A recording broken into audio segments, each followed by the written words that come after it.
Sepsis is a life-threatening clinical syndrome that develops when the body's response to infection injures its own tissues and organs. Clinical criteria for diagnosing sepsis were first proposed in 1991 and last updated in 2001, but a lot has happened since. So now, a task force of critical care, infectious disease, surgical and pulmonary specialists has published the third international consensus definitions for sepsis and septic shock that take advantage of advances in the science of sepsis and the ability to test proposed sepsis criteria against patient outcomes using electronic health records data.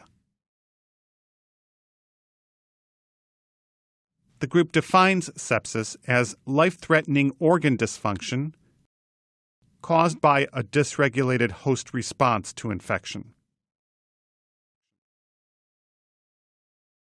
In clinical terms, patients with sepsis have suspected or documented infection and an acute change in the sepsis-related organ failure assessment or SOFA score of greater than or equal to 2.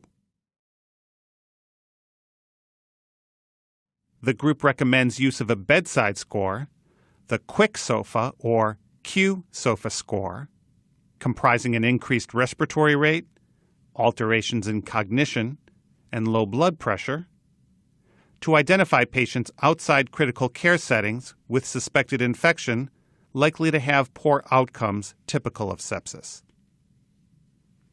Finally, they define septic shock as sepsis with abnormalities in circulatory physiology and cellular metabolism in the absence of hypovolemia, profound enough to increase mortality.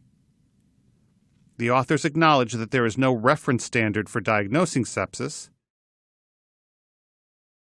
and that the definition of sepsis is and should remain a work in progress.